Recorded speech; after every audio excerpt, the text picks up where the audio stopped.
Thanks for tuning in to Nindie Nation, a weekly podcast dedicated to games for Nintendo Switch developed by independent studios. I'm Jeff, and this is Josh. Hey, Jeff. Each and every week, we'll take you through the newest titles on the Nintendo eShop, discuss the best deals you can't miss, and shine a light on some of the biggest titles you need to be playing, all the way down to the hidden gems you can't miss. We'll dive into what we've been playing, what we think you should be playing, and everything else that has made the Nintendo Switch the go-to platform for fun and unique games made by some of the best independent developers in the industry. We've got a lot to cover this week as always, so let's jump right into what's been keeping our Joy-Cons synced this week. What's on your Switch right now, Josh? Funny you should ask, Jeff, because I did indeed finish Miles and Kilo, and you can read the review on the Nintendo Village website right now. It's up, posted, and as I said before, I can go into greater detail, but this is a game right down your alley, Jeff. When I look at it and I see like the art style and the fluid, it's so cool seeing these classic art style games that are running on modern hardware, because you don't get the slowdown, you don't get like the choppiness or anything. You get it's kind of like what classic games were envisioned upon their creation by some of these developers, and that's really cool. Who is the developer for this? It is 4 Horses. And it was the publisher, too. Yeah, 4 Horses. I think Kid Trip was developed by someone else. And this is a game, Love Leather 2 Kid Trip, which was I think only came out on mobile devices, if I'm remembering correctly. But I have to say, yeah, this is a love letter. You can tell that the developers made this game specifically for themselves, and it shows in the level designs. It's supposed to be an endless runner, but it's not. Like, you can play it as an endless runner, but you can also play it as a platformer, which is the beauty of the game design. And then there's sections where it is an endless runner, and the controls are just very fluid. Like, it's just one button commands pretty much. You attack, you throw fruit, you collect fruit. At the end of a level, you get a score based on how much fruit you have, how fast you were, how many coins you managed to pick up. And it's simple, but it's really hard at the same time. There's 5 different worlds, and there's like 36 stages, I believe, something like that. And it's only $7.99. So if you're looking for some retro type of endless runner / platformer, I think this game was about perfect in that regard. That's great. Yeah, like I said, it can be frustratingly hard at times. So a couple of questions to that point. So when it is frustrating, what's the retry loop like? Yeah, I'd say it's slightly below Celeste, but that's only because it doesn't load as fast back where you're at. And then Celeste, the checkpoints were more generous. Like, you'd have a full section you have to get through. But if you fail at any time throughout the whole level, then you just go straight back to the beginning. So you have to play the parts that you're good at again just to get to that hard part, and then you fail the hard part again, and it's just not as generous. But I will say the controls, it's mainly your fault if you fail at something. So it's not the game's fault per se. Mm-hmm. Like I said, there's some ridiculous parts that trying to get an S on every stage, that's gonna be nearly impossible, even for people that are just masters at platformers. But that was going to be my next question, because in the screenshots I see there's a score, there's fruit, and there's a timer. So what are you focused on as you're playing through the levels? Well, if you're trying to master the whole thing, you have to be proficient at them all. Like, when I first played through the first few levels, I just took my time and really tried to just make it through the level. But it's supposed to play as an endless runner, even though it's not. So the way I played it was first take my time, then I play the level again just to keep pushing right on the D-pad and just trying to get through as fast as I could. So this is coming out next week on Thursday, right? On the 5th? On July 5th, yes. Great. So right after Independence Day. Yes, right after, what'd you say last week? Right after everybody's hot dog party? Hamburgers. I'm sorry. Does that sound better? Not really. Yeah, What else have you been playing? Okay. I also had the chance to play Gunbird 2, which just released on the 21st. And this is by Zero Div is the developer, but it's based on these old school shooters that were owned by Psycho, is what they're called, Psykyo, and it's a whole batch of different games.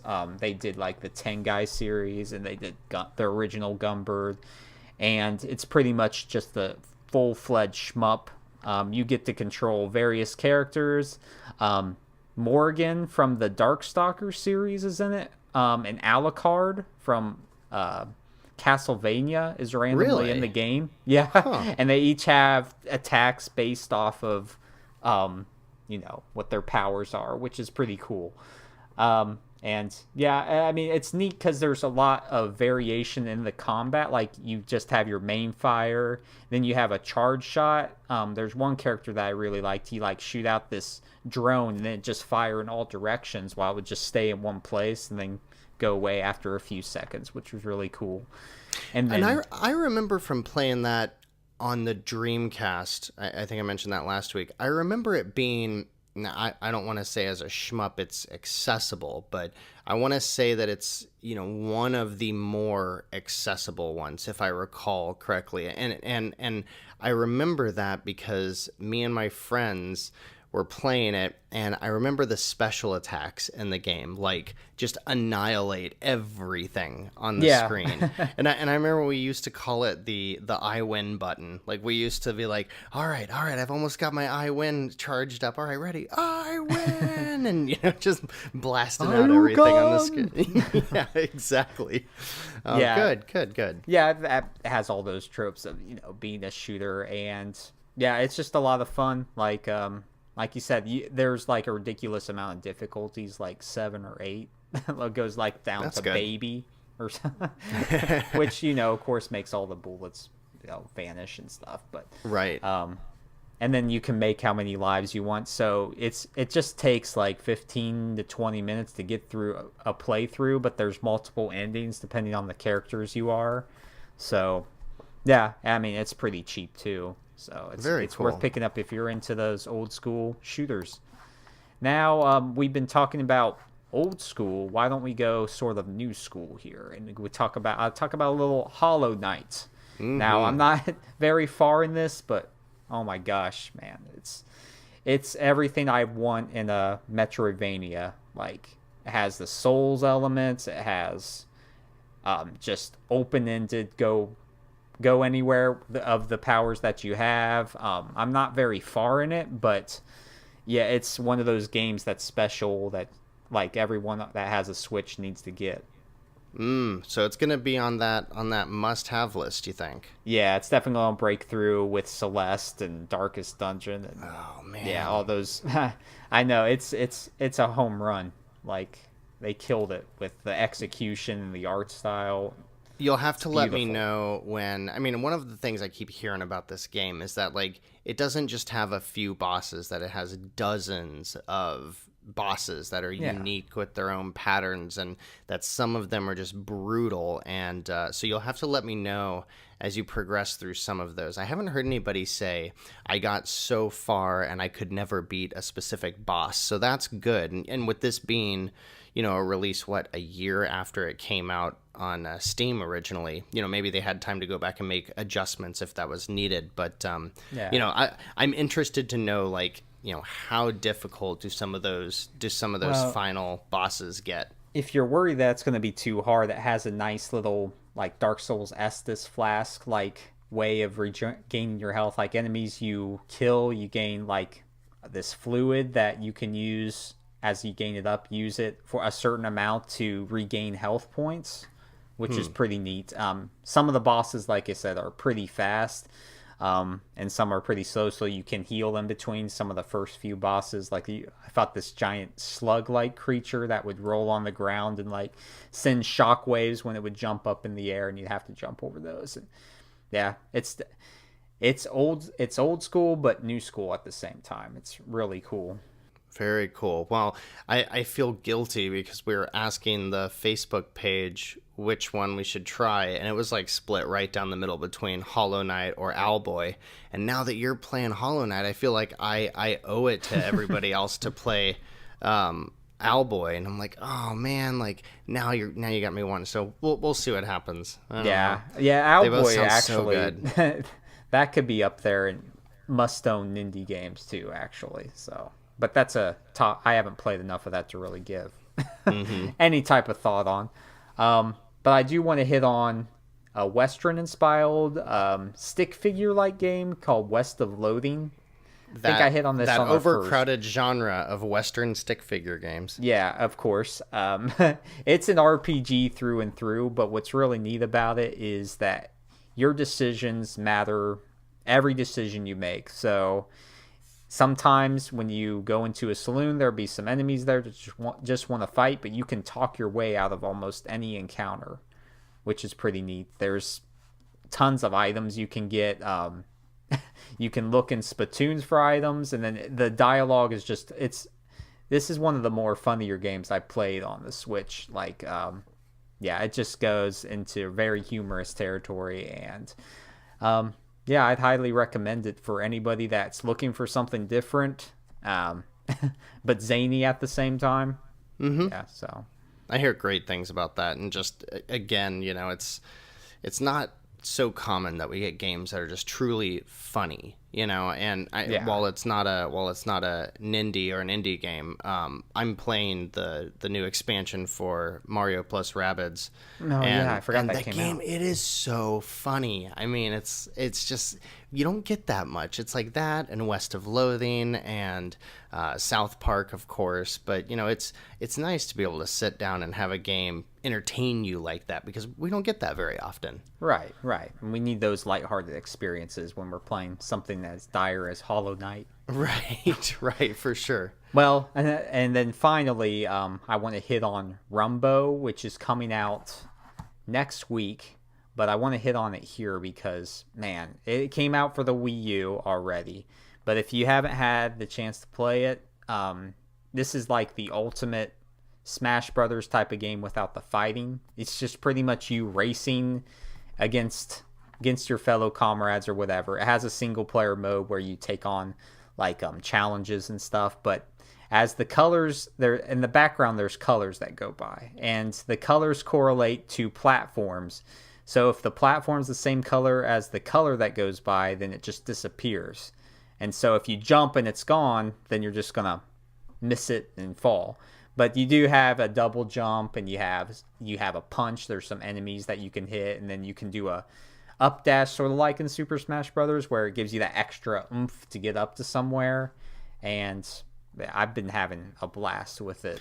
Now, is it still just as fun if you're only playing single player, or have you been playing it with someone? Yeah, I've been playing it with my kids, and they're just hilarious because it's just chaotic fun. Like, we're just all laughing our heads off as like Eli hits me, and then Titus jumps on my head, and then just all this chaos. It can get really chaotic, but I mean, and you die frequently because it gets ridiculously hard. But it's fun, it's quick, you just get right back into it again, and then you learn from your mistakes, and yeah, it's highly recommended. It's just I'm watching the trailer, and I've seen this game before. I mean, I remember I feel like it was one of the last Nindies that Nintendo really pushed on the Wii U. Like, I remember this being a big, like, this game is unique because of its because of the Wii U and the way you could play it that way. Yeah.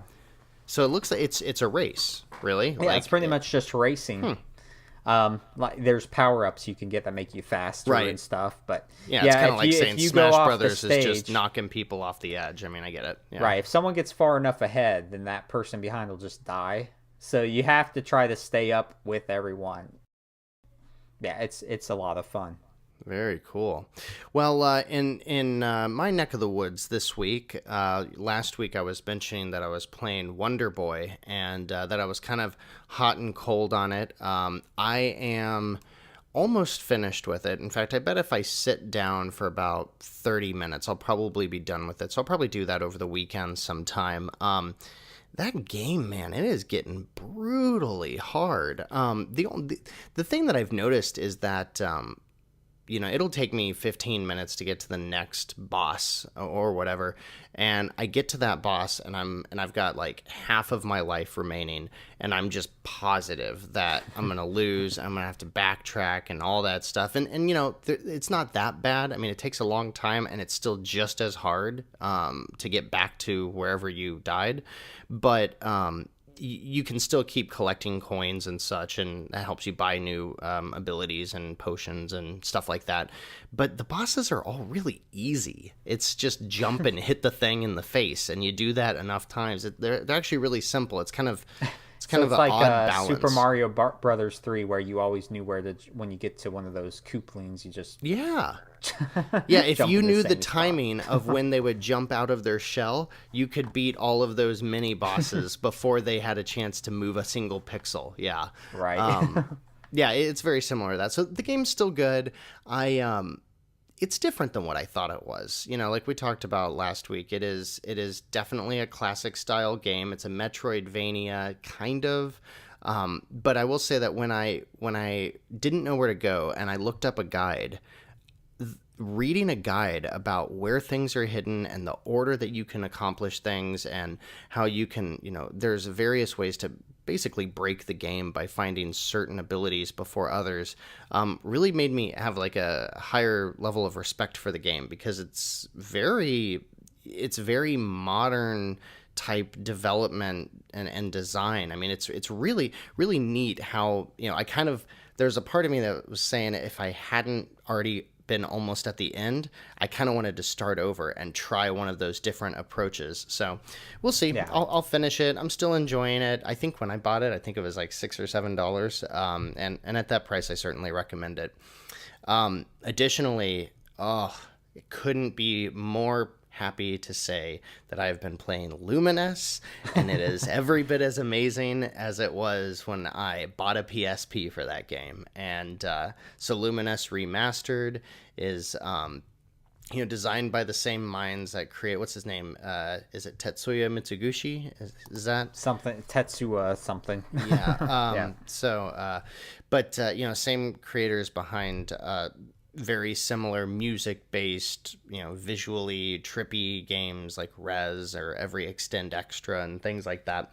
But the music's great. On the Vita, they added the really cool capabilities with the back touch. I think it was like one of the only games that really used that back touch in a cool way, where basically as you were playing this puzzle, this match puzzle, falling puzzle piece game, you would tap the rhythm of the song on the back of the Vita, and that would build up your super ability. Similarly, the really cool thing with Luminous is the way it uses HD Rumble, and the HD Rumble becomes an instrument in this game. Like, the vibrations go along into the key of the music, and it really adds something to the point that it's kind of a hard balance between, do I want to play it on my TV with a really cool sound system and hear all that full body of the music come out of my speakers, or do I want to hold it in handheld and get like a little bit more intricate experience with that HD Rumble? But it's fantastic. There's tons of different modes to play. I find typically if I just jump into the classic version and just, go and see how far we can get, I normally play it for about 45 minutes before I lose. And so, it's a meaty game. And there's a lot of different ways to approach it. A handful of unlockables, online leaderboards. It's great. Strongly recommend it. Lots of replayability, and I want to try it with the HD Rumble now, because that actually makes a difference in quite a few games, especially in a rhythm game. I imagine that. Yeah, really and just like Rez, if you remember, Rez had this whole trans vibrator type thing where like I remember on the Feel the vibration. the PS, or maybe it was the Xbox 360 release, but various releases of the game have had modes where you hook up additional controllers and you're supposed to put the controllers like on your feet or, under your butt or wherever, and they vibrate to different instruments in the Jeff, song. You're just getting naughty now. Yeah, is that getting weird now?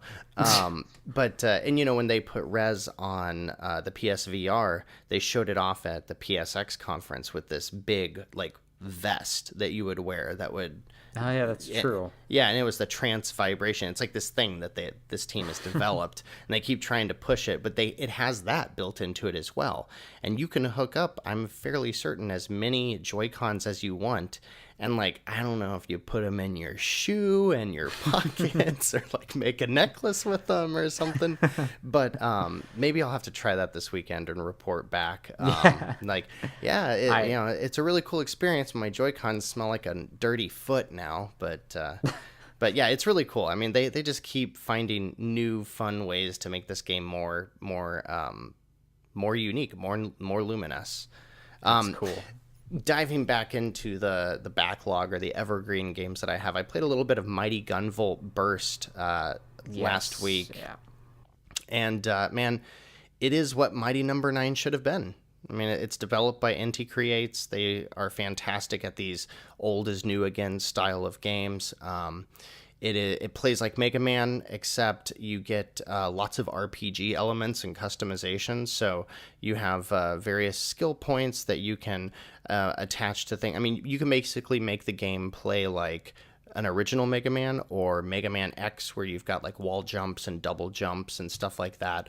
Or you can make the game really easy or really hard on you. Every level has score and time attacks as well. And there's, I think, 9 different characters now. And for the most part, they all play very, very differently. I think you get 3 or 4 with the core game. One of them, the whole Mighty, why it's Mighty Gunvolt Burst, it's what's his name? B whatever the guy's name is from Mighty Number 9. What's his name? Beat or B? I cannot tell you. Beck is what his name is. Beck. Okay. But yeah, one of the characters is Beck, so you can be him, and the game plays like a Mega Man game. So great game. That one frequently goes on sale, so we'll keep you posted. And the next time it goes on sale, anybody that has any affinity for a Mega Man game owes it to themselves to play that. And on that note, Inti Creates is announced this week that Bloodstain Ritual of the Night, they're still shooting for a 2018 release. This is, if Mighty Gunvolt Burst is their take on Mega Man, this is their take on Castlevania, and they're still shooting for a 2018 release, and anybody who backed them at the $60 level on Kickstarter got essentially the E3 demo this week. So really cool things coming out of that developer. Did you ever play Bloodstain Curse of the Moon, I believe? Yeah. 8-bit throwback? I did. Did you? No, I didn't get the chance to play it, but yeah, it is it is Castlevania 3. I mean, down to the core. Yeah. The music's fantastic. The graphics look exactly like what you'd expect. It does that cool thing like a Shovel Knight where it's 8-bit, but there's a couple of tricks that wouldn't really be possible on the NES. Some various scrolling backgrounds or things like that. But I played it with my beloved retro-bit SNES controller, the SN30 Pro. I need to get me one of those. I'm going to talk to you about it every single week. Until I get one. Josh, when's your birthday? December 10th. Oh, I'm a ways away. Before then. Yeah, I know. That's too long. Yep. But yeah, it's fantastic. It's Father's Day. Crap. Yeah, there you go. But yeah, the Bloodstained 8-bit version is fantastic as well. And for next week, we got a code for Mushroom Wars 2, which is coming out here in 2 weeks, or is it coming out this coming week? Update July 5th. Okay, so it comes out this week. Yes. But for next week's episode, I'll have some thoughts on that. It is a real-time strategy game, and we don't have too many of those on the Switch. It has some elements. Josh, you mentioned it kind of plays like Kingdom. Yeah, it reminds me of Kingdom Rush for some reason, which was a great mobile series that you should play if you don't have any mobile. Well, everybody has a cell phone, so Right. or smartphone, yeah. Right. So right. go get it. Yeah, so we'll be checking that out in the following week, and might have an opportunity to talk to the developers there. So we'll keep you posted on that. And I just give you our offended thoughts. someone with a flip phone. Sorry, person that listens that has a flip phone. Yeah, how did you get this podcast on your phone, anyways? One more piece of news I wanted to touch on. I saw today that Human Nature, the studio that was developed specifically to create Toe Jam and Earl Back in the Groove, they have pushed out a delay, but are still pushing for a 2018 release. Josh, you familiar with this game? Just a little bit. My greatest adventures were on the Genesis playing the original Toe Jam and Earl. Mm-hmm. Best co-op game I've ever played. And the best so much fun. co-op game in the 16-bit generation that had a beatbox mechanic in the start or in the pause menu. I mean, you can't beat that. Yep. Work it. Yeah. So it looks just so like great. it. I mean, it's just slightly updated visuals, but like the fonts look the same. The, Toe Jam is a wiener, and how they give you like your status updates with, dorky 90s slang. I mean, so it's looking great. There's a new trailer. I suggest you guys go check it out if you can. The game changed genres for Toe Jam and Earl 2 Panic on Funkatron, and then went really bizarre for an Xbox exclusive Toe Jam and Earl 3. This really is a return to form for the franchise. So we will keep you posted on that game as well. Yeah, definitely. Can't wait. Going into a topic of the week, Josh had a great idea talking about some of the new indie games that were coming to the Switch and some things that we hadn't seen yet. Josh, what were you thinking for this week? Well, I was thinking that we could go over some of the indie titles from other systems that aren't out for the Switch yet, and we would love to see these as Nindies on the Switch. As you can tell, every week there's a variety of different games, from Thimbleweed Park to SteamWorld Dig. They all come over to the Switch because it's like that's why we made this show, because it's the ultimate indie machine. Pretty much, it's what the Vita. I wish the Vita would have been, even though I love my Vita. And I'm going to throw my first pick out there of Hotline Miami 1 and 2. I love those games. They are brutally hard, but so out there in execution, like just over the top madness. And I love the 80s art aesthetic of it being set. And, of course, Miami has the bright colors and this weird plot that makes no sense with people dressing in different animal heads, a mask, if you will. And That's weird. yeah, it's it's so great. I love this. I play through it again, and it's one of those games where you just short levels that you can just keep going back through again and again real fast. And yeah. Very cool. One that I was thinking of that I would love to see would be the Guacamelee series. Yes. We've got Guacamelee 2 coming out at some point. And what is it? Drinkbox? Is that the studio that makes Drinkbox Studios. I mean, we've seen Severed make its way to the Switch, and we know they're working on Guacamelee 2. I mean, talk about Metroidvania, talk about bright, vivid colors. This is those two things combined. Fantastic game that hopefully, I have to assume we're going to get the sequel. Hopefully before the sequel comes out, they publish the first one as well, and we get a chance to revisit that game, because I would love to see it, especially if it's the whatever they called it, the Super Turbo Championship Edition that they released. Oh, yeah.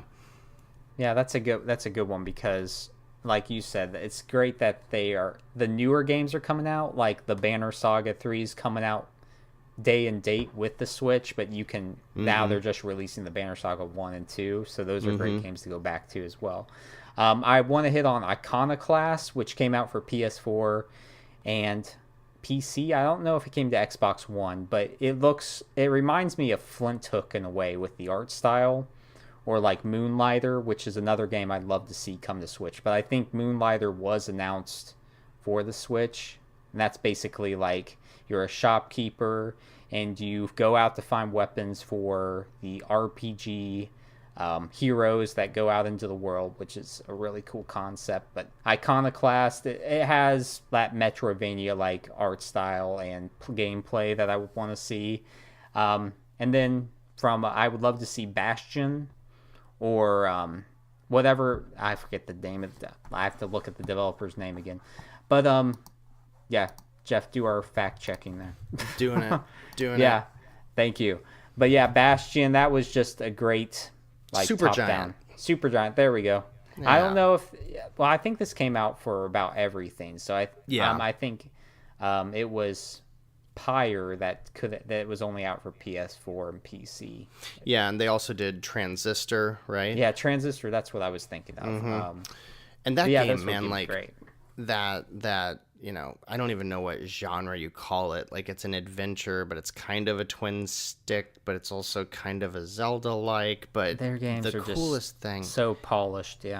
Yeah, very similar to Drinkbox in that way. They just like they take things to another level. They take a long time to make their games, but they become classics. Like, they are timeless games. And I remember Bastion being one of the first indie games that I played back when I still thought indie games were of a different class than, a AAA developed title. And the game, it has an amazing soundtrack that sounds like it is writing itself as you play the game, and has a narrator that talks about what you do. And, when you die, it mentions that you died. And that is, such a unique, fun, awesome game. It's got New Game Plus and all that stuff. That would be an awesome title. I'd gladly give him $20 to put that game on the Switch. First day purchase for sure. No doubt. Like I said, a lot of these games I already own, but I would actually buy them again just to play them on the Switch. That's how much I love the system. And update, Iconoclasts is coming to the Switch. Was announced earlier this year. Does not have a date yet, but still stated for later this year. And they're going to be adding a new difficulty slider as well as a boss rush mode. Thank you. That just made my day right there. There you go. Awesome. I want to hit on also, I love walking simulators, and What Remains of Edith Finch was probably one of my favorite games of a year or two ago when it released for the PS4, and I know the Switch has some good ones. Kona, I think Virginia came out for it, which was pretty spectacular, but like Gone Home or What Remains of Edith Finch, those types of games I'd like to see more of. There. Now, I thought Giant Sparrow developed that, and they also did Unfinished Swan.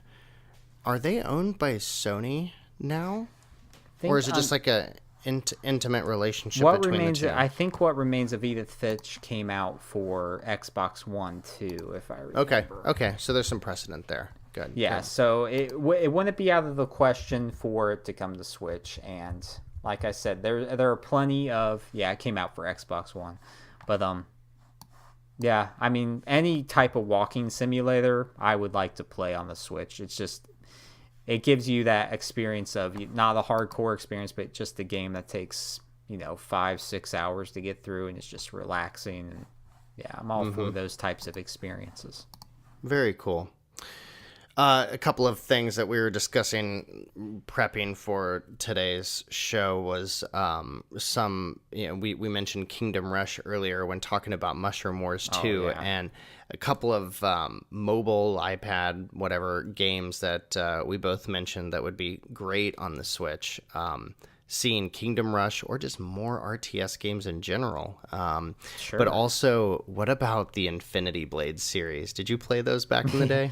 Yeah, well, they were heralded as like the best looking games you could play on like a small screen.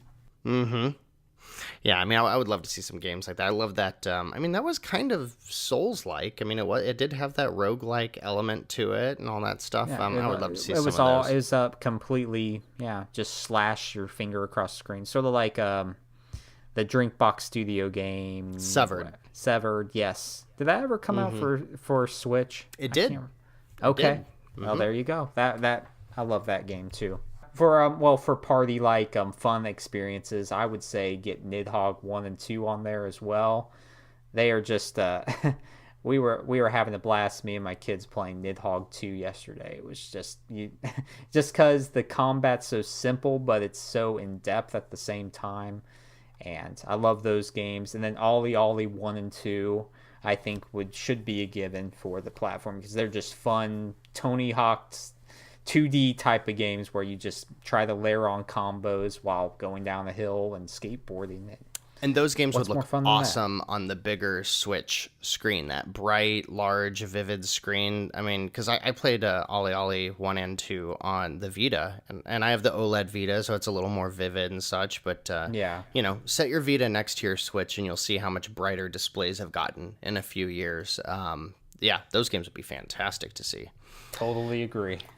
So let's, if anybody else in the community, on the Facebook page, YouTube, Twitter, any of those places wants to chime in, are there any genres or specific games that you haven't seen that, everything seems to be coming to the Switch? So is there something that would be worth replaying, or something where, Hotline Miami, I think, is a perfect example there, Josh, where I've never played it. In fact, I'm pretty sure I own it on like 5 platforms because it was, $1 in a sale, or it was free in PlayStation Plus or something. I've never played it. But if it comes to the Switch, I might play it. Oh, yeah. And I think it looks so awesome on the Switch. That's the thing. They say it's a console, but I play it like 90% of the time in handheld modes. So to me, it's pretty much just like a handheld device. So that's the way I like to play it anyway. So yeah, absolutely. So let's see. Before we take off for the week, we always like to talk to you about what the new releases are for this coming week, as well as what sales have just gone live. So let's see here while we both boot up our lists. Well, as we mentioned, Rumbo comes out on July 3rd next week. So I highly recommended that when I talked about it. So that's one that you should keep your eye on. Let's see. On June 29th, Anima Gate of Memories. This is like a Devil May Cry type of game. And it's 2 games actually. So you get Gate of Memories and then the Nameless One expansion with it, and has PS2 graphics, but it was pretty fun when I played it. Tell you what, I see experience gaining systems, I see skill trees, and I see hack and slash. That sounds pretty cool. Yep. I mean, it's pretty bare bones, but if you're in the mood for that type of game, then it's perfect for that. Pocket Rumble, that's one that's coming out on July 5th. That's been highlighted extensively in like the Nintendo Directs when they showed Nindie games as like 8-bit, a pseudo 8-bit style fighter type of game, which it looks pretty cool, what I can tell. Mushroom Wars 2, as we hit on July 5th. We have Ultra Space Battle Brawl, July 5th, which I have no clue what that is, but it's a brawl. What is that? It's a brawl, and not a Smash Brothers brawl. Yeah. Miles and Kilo, another game that I had the privilege of reviewing, comes out July 5th, and highly recommended. Squid's Odyssey also comes out on July 5th, and it's like, it came out for Wii U and 3DS, but you basically pull back on the thumbstick and you shoot your squids at like obstacles, and they have hit points, and it has some RPG mechanics to it. It was pretty neat. I think it came out for mobile too, because I think that's where I played it. Johnny Turbo's Arcade, 2 Crude Dudes.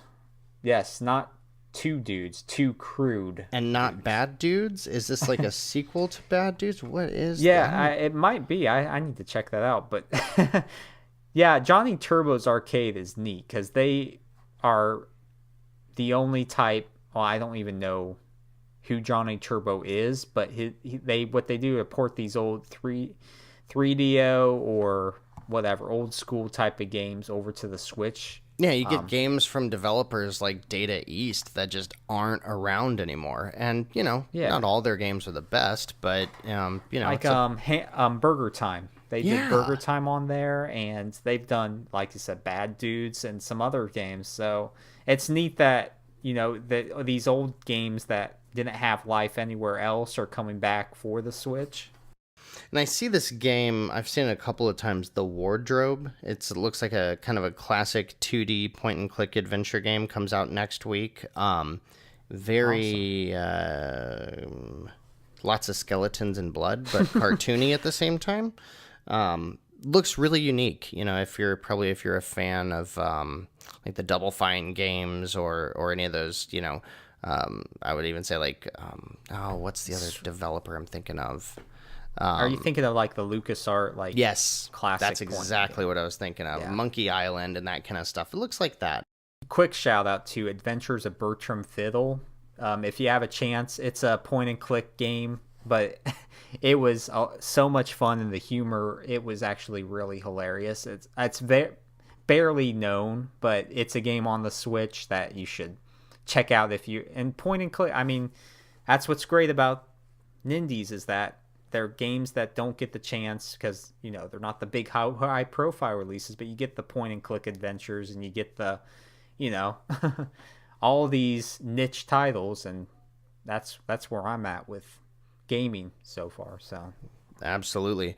What's now? I know that there are still a lot of games that are on sale right now that were yeah. carryovers because we've had like a month long E3 sale, and so there's games on there like Owlboy and a lot of the more popular or frequently discussed Nindies. But any new sales that came out this week that you noticed? Well, I noticed that if you have the Jackbox Party Pack is half off right now. That's number 2, by the way. But all the Jackbox Party Pack games are great. Yeah, they I are. mean, as far as getting a bunch of friends over, you can use your cell phone to play them, or probably the Joy Cons too. If you have a bunch, you can play it with that. But Yeah, and it's totally worth it. I think 2 might be my favorite because it has Fibbage and Quiplash in it, but it doesn't look like it has Drawful. I wonder which. Well, I saw Drawful released as a standalone last week. But in Like you said, addition, Fibbage is one of the best games on there. I'll call out Late Shift. It's an FMV game that's pretty cool. You make decisions, and the decisions you make, sort of like a Quantic Dream type of game, only you don't play it. It just pretty much choose your own adventure sort of deal, which was pretty cool. Thumper's still half off. That's for rhythm enthusiasts. That's definitely worth picking up. There's so many sales on here that you just need to look for yourself. Dan Mako Unlimited 3, that's a shmup that's really cool. So like Ikaruga.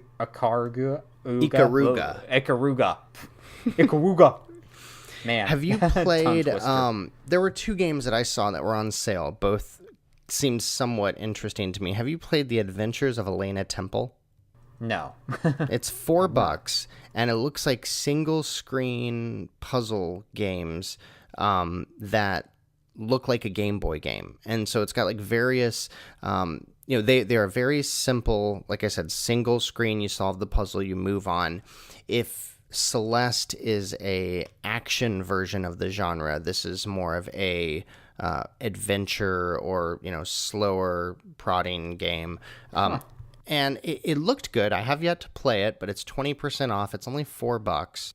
You see the game in black and white, and then you see it in like the classic PC days where black screen with green lines, and then you see it in a Game Boy Color, and various, I want to say 80s and very early 90s type graphics, and it seems really neat. And I feel like at $4, just about anything's worth checking out for that price. Throwing a price out. Yeah, definitely. I'll hit on 2 more. Seymour X is definitely one that, if for shooter fans, it's not vertical, it's horizontal, and it's neat because you have a timer as you go through a level, and as you get hit, it goes down. So it has a different gameplay mechanic that you don't just get lives. You have a time limit to go by, and it has anthropomorphic animals, like Star Fox, or the vibe to it. So that's pretty cool.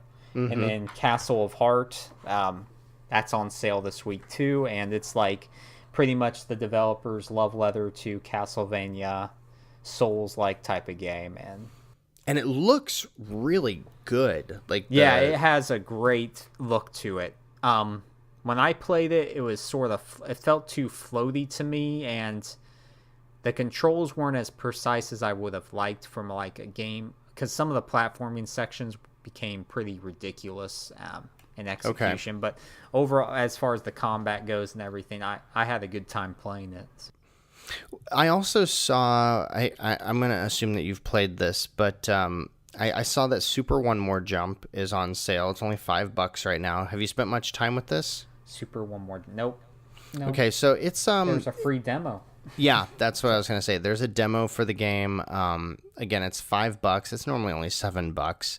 This is it's a fun, I mean, again, it's similar to a Super Meat Boy or Celeste. I don't think it's as good as either of those, but your single room challenges, your retro 8-bit style. It's got a good soundtrack, and I feel like with the demo that's included, you're going to know right away if you like it or not. And you like the demo, it's definitely worth picking up. Man, so many sales. So go check out the eShop if you're looking for a good deal in gaming, because there's something you'll find.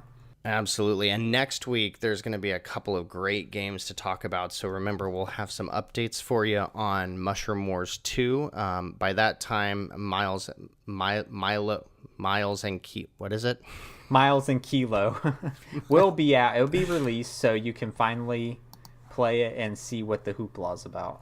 Yep, and Rumbo will be out, and we will be just 1 week away from a game that I have been very much looking forward to, and that is 20XX. Have you seen anything about this game? Yep. Oh man, the new Mega Man X, like that's all it is, and so I hope we get a chance to take a look at that before release. Well, actually, no, you don't. News. Yeah, I do.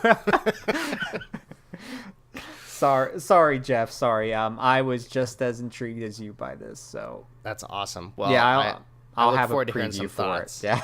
Awesome. So, as always, you guys can find us on Twitter at Nindie Nation. Josh and I both jump on that page frequently, and I will recommend take a look at some of the lists that we set up. If you look at the lists of people that we follow, you'll see there's a list for the rumor mill for the Switch. You'll see there's a list for sales and deals. I'm trying to cultivate a nice one-stop shop so that there's more so than just hey, we posted a new episode, or here's a retweet of something that we found interesting. There's actually some value to be had from looking through some of those lists, so take a look there. Our YouTube page is live now. The first 2 episodes are live, so feel free to look for us at youtube.com/NindieNation. And our Facebook group continues to gain some traction and have some good discussions. You'll just see, it's a great place to say, hey, I'm debating between a couple of games. What do you think? And get some feedback fairly quickly from some folks that have tried the same games as well. As always, you'll start seeing our episodes probably posting on Fridays. We're recording on Thursday night. That way you have an idea of what's coming up for the eShop and for the sales going into your weekend and what you can look forward to for the next week. And Josh, tell them about Nintendo Village. Okay, if you go over to www.thenintendovillage.com, there's a bunch of reviews, previews, articles. The shows I want to point out, though, are really what it's about. Strictly Game Boy, Mouse Bites, Switch Talk. These are all genre-specific types of conversations and podcasts that are really high quality and interesting to listen to. And go over there. Like I said, our show's going to be up there shortly when I talk to Gary about it. And then you can find us on iTunes, anywhere that you want to listen to your podcast. Go check us out and leave a review if you have a chance. Leave a review. Please. That makes a huge difference in some of the curation, so we would love to see any feedback that you have. Unless it's like a 1 or 2 star, then, just yell at us on Twitter or something. Yeah. Thanks again for listening for another great week. For now, I'm Jeff and joined by Josh. And until next week, keep on gaming.